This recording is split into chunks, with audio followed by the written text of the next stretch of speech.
Shalom, selamat pagi saudara-saudara yang terkasih. Selamat datang kembali dalam program Renungan Pagi Spiritual Life. Renungan kita pada pagi ini akan diambil dari Lukas pasal 14 ayat 25 sampai 35 dengan judul perikop segala sesuatu harus dilepaskan untuk mengikuti Yesus. Demikian firman Tuhan. Pada suatu kali orang berduyun-duyun mengikuti Yesus dalam perjalanannya. Sambil berpaling ia berkata kepada mereka, "Jikalau seorang datang kepadaku dan ia tidak membenci bapaknya, ibunya, istrinya, anak-anaknya, saudara-saudaranya laki-laki atau perempuan, bahkan nyawanya sendiri, ia tidak dapat menjadi muridku. Barang siapa tidak memikul salibnya dan mengikut aku, ia tidak dapat menjadi muridku. Sebab siapakah di antara kamu yang kalau mau mendirikan sebuah menara tidak duduk dahulu membuat anggaran biayanya?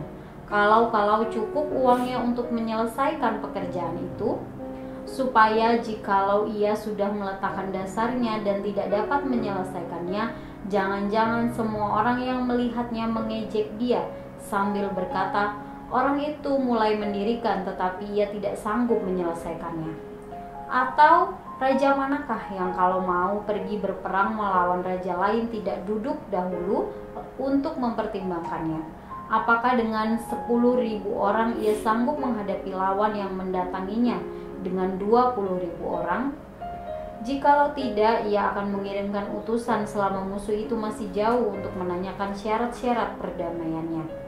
Demikian pula lah tiap-tiap orang di antara kamu yang tidak melepaskan diri dari segala miliknya tidak dapat menjadi muridku.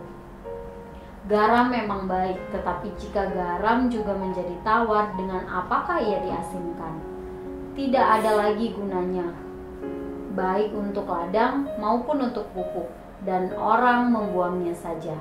Siapapun mempunyai telinga untuk mendengar, hendaklah ia mendengar." Saudara yang terkasih, dalam perikop yang telah kita baca diceritakan bahwa orang banyak berduyun-duyun mengikuti Yesus dan mereka ingin menjadi pengikut Yesus.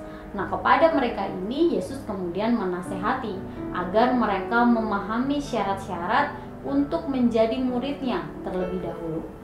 Seperti orang yang mau mendirikan menara, maka mereka terlebih dahulu harus menghitung dengan cermat anggaran biayanya. Nah, demikian pula orang yang mau mengikuti Yesus. Untuk itu, mari kita lihat apa saja syarat yang diajukan oleh Yesus.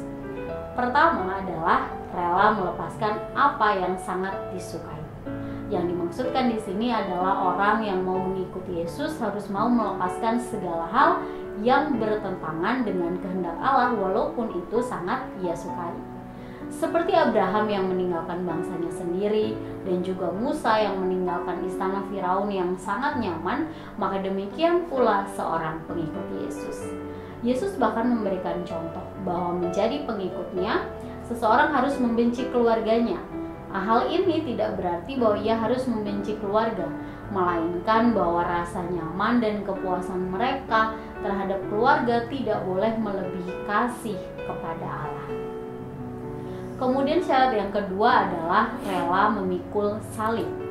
Maksud dari kalimat ini ialah bahwa meskipun tidak semua murid Yesus harus disalibkan, tetapi mereka semua harus bertahan seperti seolah-olah sedang memikul salib. Mereka harus bertahan jika dicerca, difitnah, atau bahkan dihina karena nama Yesus. Pada saat ia memikul salib itu, matanya juga harus tertuju kepada Allah dengan meminta kekuatan darinya dan hidup dalam pengharapan di dalam Allah. Nah, saudara, syarat-syarat di atas juga berlaku bagi kita sebagai orang percaya. Pertama, kita harus mau membayar harga dengan meninggalkan hal-hal duniawi yang kita sukai dan berusaha hidup saleh di dalam Allah. Dan kedua, kita harus bertahan jika mengalami penderitaan bahkan penganiayaan ketika mengikuti Yesus. Oleh sebab itu, mari kita selalu mengarahkan fokus kita kepada Yesus dan meminta kekuatan darinya, sehingga kita dapat menjadi pengikut Yesus yang sejati. Saudara, marilah kita mengambil waktu sejenak untuk merenungkan firman Tuhan yang baru saja kita dengar. Saudara, marilah kita melihat kembali kehidupan kita. Apakah masih ada hal-hal duniawi ini yang saudara mungkin anggap lebih penting daripada iman saudara kepada Allah? Atau apakah ada kesulitan atau pergumulan yang saudara alami sebagai pengikut Kristus yang membuat saudara ingin menyerah dalam iman kepadanya? Jika iya, maka marilah mengambil waktu untuk mendoakan hal tersebut.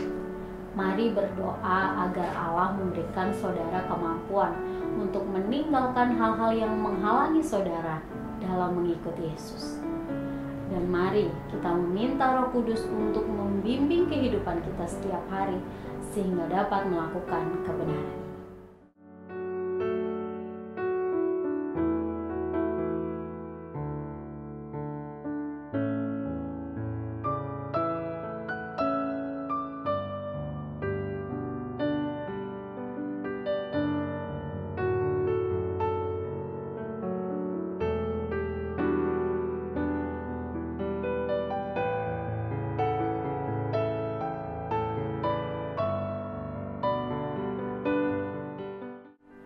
Demikian firman Tuhan, mari kita berdoa. Tuhan Yesus, kami mengucap syukur untuk kasih setia dan penyertaan Tuhan dalam kehidupan kami. Kami bersyukur jika Tuhan mengaruniakan kepada kami satu hari yang baru. Dan saat ini juga kami bersyukur Tuhan untuk firman Tuhan yang dapat kami renungkan bersama, di mana kami kembali diingatkan untuk mengoreksi kembali kehidupan kami. Apakah selama ini kami sudah menjadi murid Tuhan atau pengikut Tuhan yang sejati? Jika belum Tuhan, maka tolong kami untuk memperbaiki kehidupan kami sehingga kami dapat sesuai dan seturut dengan kehendak Tuhan. Kami juga mau menyerahkan seluruh aktivitas kami hari ini Tuhan. Kiranya sepanjang hari ini kami dapat terus berjalan di dalam kebenaran Tuhan. Dalam nama Tuhan Yesus kami berdoa dan mengucap syukur. Haleluya. Amin. Demikian renungan kita. Selamat pagi, selamat beraktivitas. Tuhan Yesus memberkati.